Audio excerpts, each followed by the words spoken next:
Hello everyone and welcome to Underwater Adventures with Alex Mirabal. Today we will talk about quite an interesting subject, which is the coins, the larger coins ever made. We are all familiar with coins, we use coins every day in our lives, but we don't know, at least I didn't know, how big the coins were at certain place and at certain time. We have all these type of coins in our everyday use, and this is the perception of coin we have. Well, stay until the end of the video and you will know how large coins were at some point.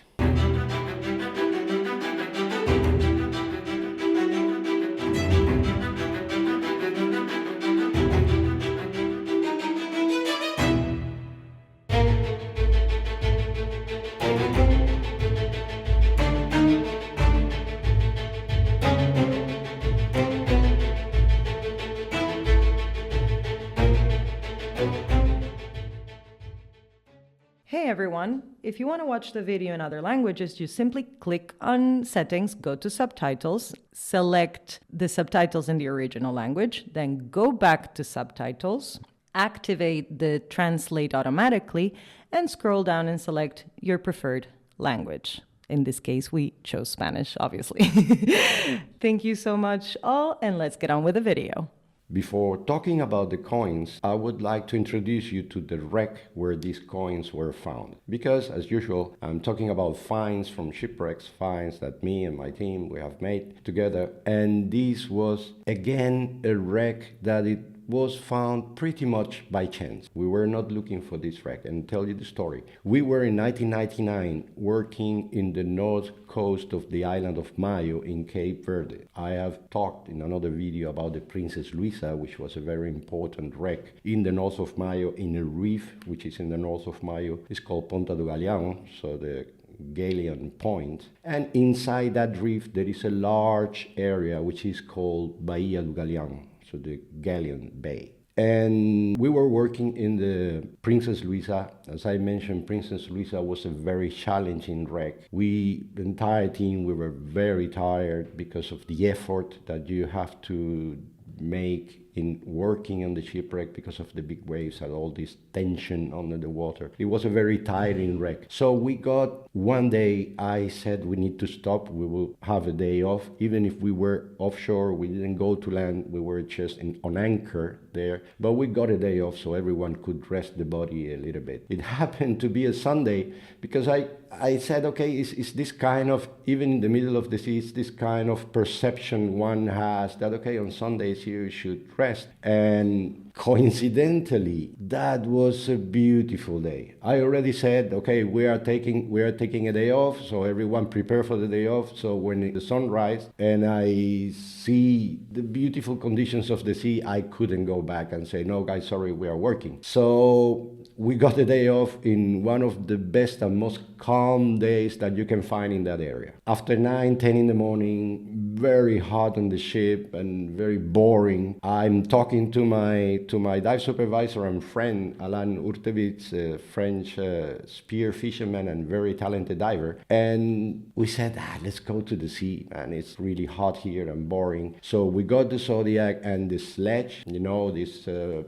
element of wood that we use to tow ourselves behind the Zodiac in proper conditions. And we said, okay, let's go around a little bit, try to find some place for lobsters or something. So we changed the menu a little bit in the ship. So we were going up and down in the Galleon's Bay. And at some point I was in the sledge behind the Zodiac. It was really steaming hot. So on the contrary, at normal surveys, that everyone is wanting to go out of the water because it gets cold. In that day, we were really looking forward to get into the water because it was too hot on top of the Zodiac. So I was really enjoying my ride behind the Zodiac and watching the seabed. Water was super clean. You could see fish here and a rock there and trying to find some good place for spear fishing. And then I saw this massive formation on the seabed that I said, I thought it cannot be a rock. It's too big and this is a place that you don't have that so many rocks. So when we got closer, I realized that was actually a wreck which has a cargo of 114 cannons, which were still well aligned on the seabed in different rows. So that makes this huge body of that looked like a rock from far. We knew about the existence of this wreck, or a wreck in this area. It is called the Schimmelmann. It's a Danish Indiaman that sunk there in 1781. But we didn't plan to look for that wreck because the history of that wreck, it's very well documented. The ship ran aground there by a navigation mistake, and it's in a relatively calm area, so it was extensively salvaged. Even the wood of the ship was taken out. So thorough was the salvage that they even took the wood of the ship out to build the first church in the island of Mayo. So we assumed that very little of the ship would be left to help us understanding the 1780 period in Europe. So it was not like a priority. We wanted to find it eventually, but we were busy in the Princess Louisa, and the Ernest Schimmelmann was not a priority at the moment.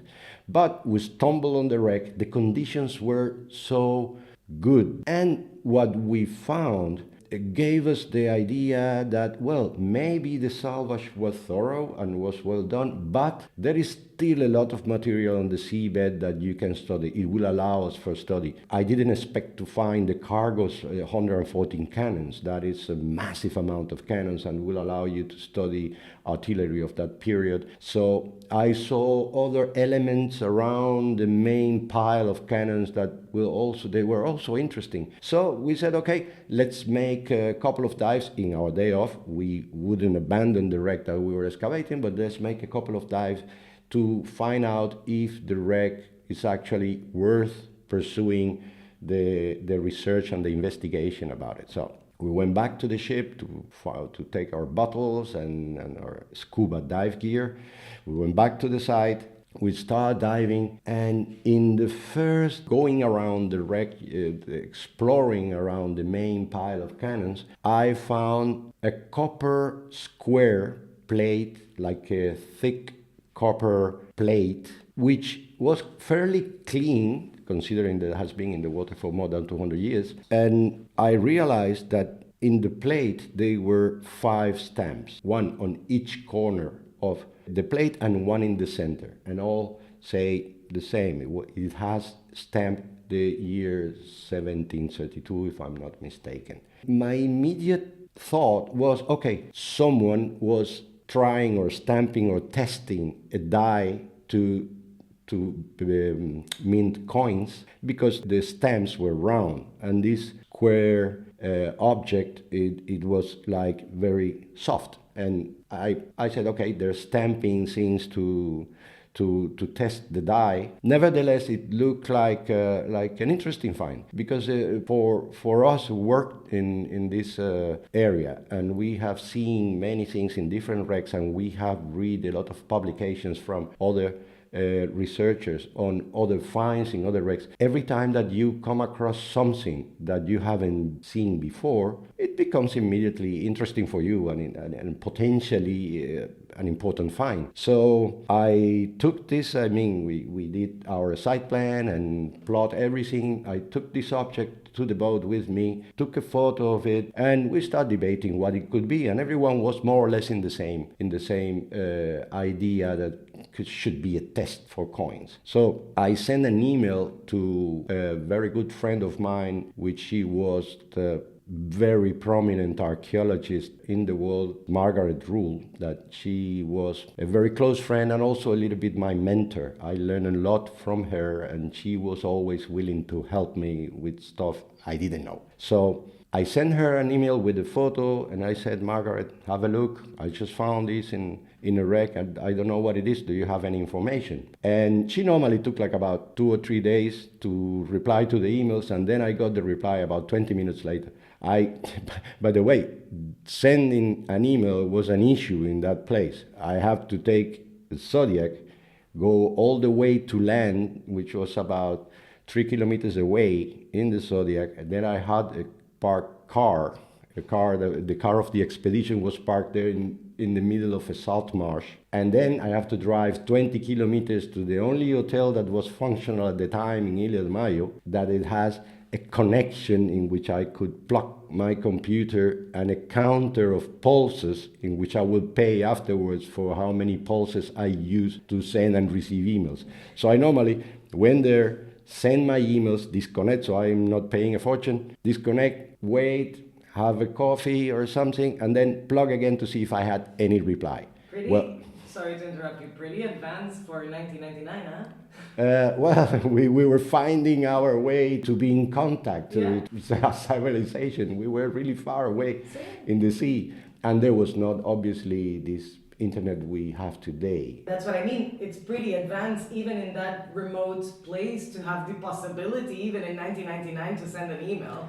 Yeah, and it helped a lot. I mean, me, for instance, be in touch with you guys many kilometers away. But okay, before leaving the hotel, I connect again to see if I had a reply, and I got the reply email from Margaret Rule. In her reply to my email, she said, I almost remember it word by word. She said, Alex, that's a great find.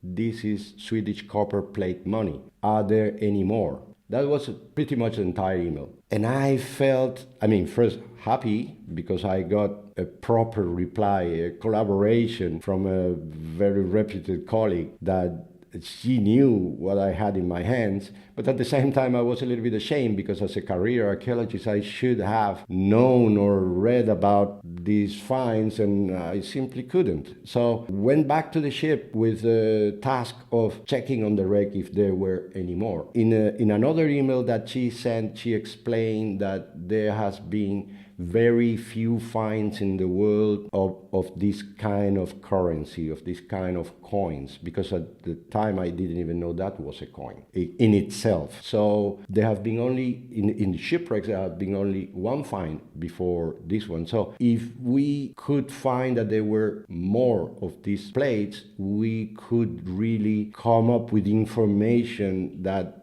due to the scarcity of this object, is greatly needed, because it's something which happened many years ago and we don't know enough about this currency. So I was very excited.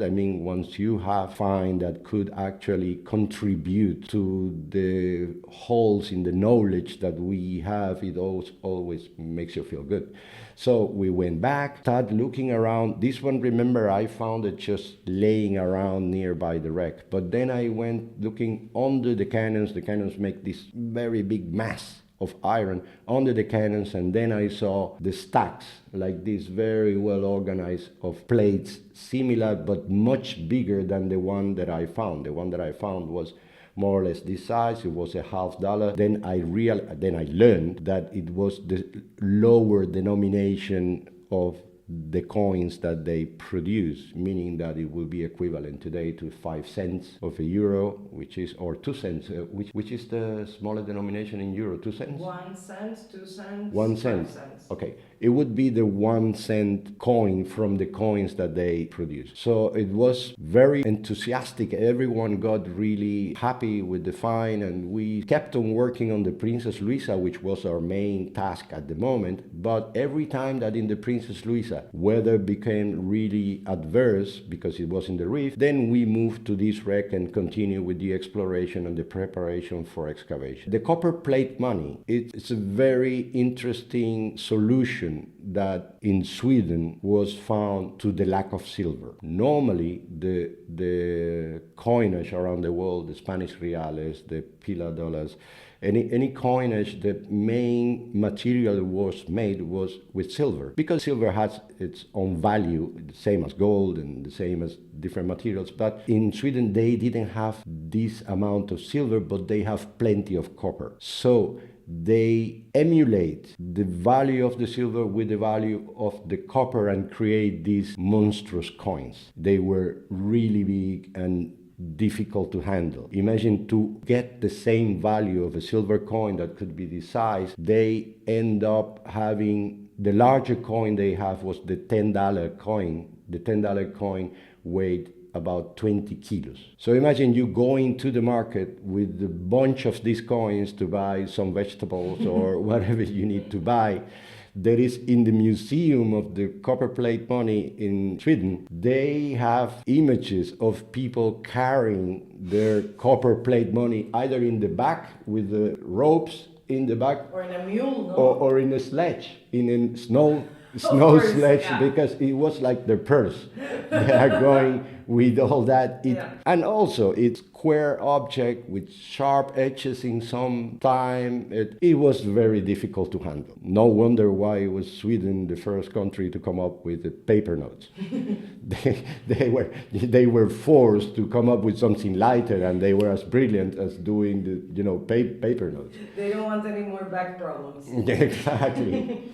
So we started excavating the wreck and finding these big and new and strange coins. Coincidentally, the other find, the bigger find than ours, and the first find in the wreck site of this amount of coins was made some few years earlier in South Africa in the shipwreck of the Nicobar. And me being as our team being in the expedition, the book with the explanation of that coins, the publication of the study of those coins came out. So I wouldn't have a chance to know of these coins because the book came out when I was already offshore. This also has a very nice twist because in the exchange of information with the author of that book, I got in him was today I can call a very dear friend and my family in South Africa, which is Jimmy Herbert, a very knowledgeable researcher that he was the one who opened the research field of the Swedish copper plate money in shipwrecks, which I profit a lot afterwards when investigating my own wreck. So we started excavating and picking these coins up and recording everything and seeing the different denominations and the different years and the different kind of stamp because they were minted between 1644 and 1776. So there were not that so many years, but they have like 4 kings or 4 rulers in that time. So stamps of each ruler were different to the other. So super interesting. In the Avesta Mint House, they made most of these coins, but the monograms and the stamps, they differ a bit in the years of each of the different kings or queens, because there was a queen in between. And we are investigating these coins, and then we realized that by the time of the wreckage of the Ernest Schimmelmann, these coins were already taken out of circulation. They were demonetized. They already had enough, I think, of going with the coins up and down. And in 1776, these coins were demonetized, and the shipwreck was in 1781, so almost 20 years later, 1781, yes. What were they doing in the ship in the first place? Because we had the cargo list of the ship, and there is no mention of these coins. So you have the cannons, you have certain other, they were transporting also timber for construction, and there were tar, and certain other goods, but there is no mention of the coins. So, and the ship was going to China, so really to the east. The answer to that is that when the coins were demonetized, this is very high quality copper. This is copper that was formerly used as a coin, so it's a very high quality copper. And they start selling this copper to the shipbuilding industry, because at that time they started covering the hulls of the ship with copper, the copper sheeting, replacing the older lead sheeting. So they were in need, the ship industry were in need of high quality copper. So these coins were being transported to China for that purpose. What is a little bit more puzzling to me was that we found these coins in crates. They were few crate-shaped group of coins. That's obviously the wood has already disappeared, but they were stuck together in the form that they were in the crates. And funny enough, the 2 or 3 crates that we found, all of them had the entire variety of coins that they were produced. During 40 years, and they were produced a variety of coins. So like each crate has a sample of the coins that they were produced at certain point, or all the coins that were produced, which is very interesting because it looks more like a collector thing than scrap metal to be melted and to be sold. In any case, we were investigating these beautiful coins and start making a database of these coins until weather became really bad that year in that wreck. So the next season, after the break, during the break, I started reading everything I could lay my hands on regarding these coins. Obviously, Jimmy Herbert's book was my main source of information. And the more I read and the more I shared with my colleagues in the team, the more exciting we got to excavate and to recover all these coins that were laying under the canyon. So next season we went with that in mind. And excavation in the wreck, by the way, in that wreck, it was, let's say, easier than other wrecks, but no wreck is perfect. The sea conditions, the size of the waves and everything, it was actually much less than in the Princess Louisa. It was a calmer wreck.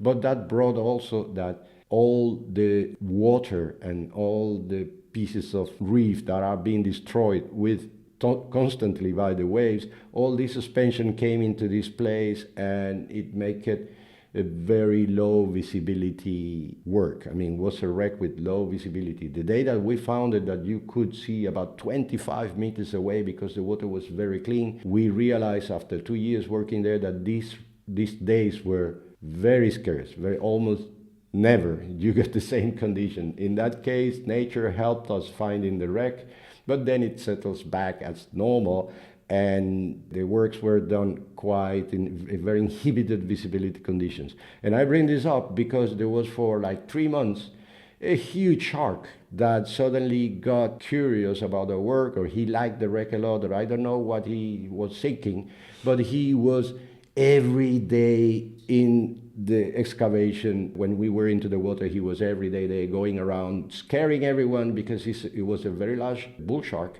and the water was murky, and every time that you saw the shark, it was really close, otherwise you wouldn't see it. But it makes you think, okay, all the time that I'm not seeing it, he's probably watching me. So yeah, it was a little bit of tension in the team, but he ended up disappearing. He left, and probably to a better place. And we finished excavating the wreck. The type of coins we recovered, they were in denominations of $50, which is the smaller one, then $1, $2, and $4 coins. The $4 coins weighed approximately 3 kilograms. So it was a big coin, quite difficult to transport. Also a group of coins to the boat, to the Zodiac, and from the Zodiac to the boat, and from the boat to the lab to being clean. But the result of that, let's say, tiring task, it was so motivating for all of us, because once you see these coins clean and all the details you could find in each of the stamps and the monograms, that they were obviously through history, there were certain revaluations of the coins, so they got second stamps, and it is a very intricate and very interesting story. By the way, if you want to know more about this wreck, I can leave on the comment section a link to a book I wrote about it, and you will have much more detail than what I can say now in the video. But it's just in case that you're interested of this peculiar kind of currency. So again, we have another example of how a wreck that apparently in the beginning was not like a first priority, because in the record said that the wreck was totally salvaged, so very little will remain, and there was no mention of these coins because, as we know now, they were sold as scrap, so they may have been accounted as ballast or something. It was not like you have so many copper plate coins. Even with the first-hand information from the archive, we couldn't guess how important that wreck would be in terms of numismatic information, that we were lucky enough to find the wreck by chance, being in the right place in the right time, and taking the care of excavating these coins in the highest possible standards, because the information, if you handle these artifacts wrongly or not with much care, you could destroy very important information that is stamped on them if you store them inadequately, and you could create new marks or delete the old marks or deform the old marks. So we were very happy to get to the end of this excavation and a wreck that it didn't look at the first sight so important. It ended up being another good contribution to our knowledge on a wreck that was found almost by chance. At the end, we recovered 846 plates with information on them, plates with some sort of stamps, and that you could read some information regarding the year, or that you can guess the weight even if they were incomplete. Thank you very much for watching the video. I hope you like it. If you like it, please give it a like and share it, subscribe to the channel. Tell your friends that there is a channel of one guy that is talking interesting stuff. Leave your impression in the comments. We will be checking the comments constantly, and with the aim of getting better in the videos we do and to answer the questions you may have. So stay in touch and keep on diving.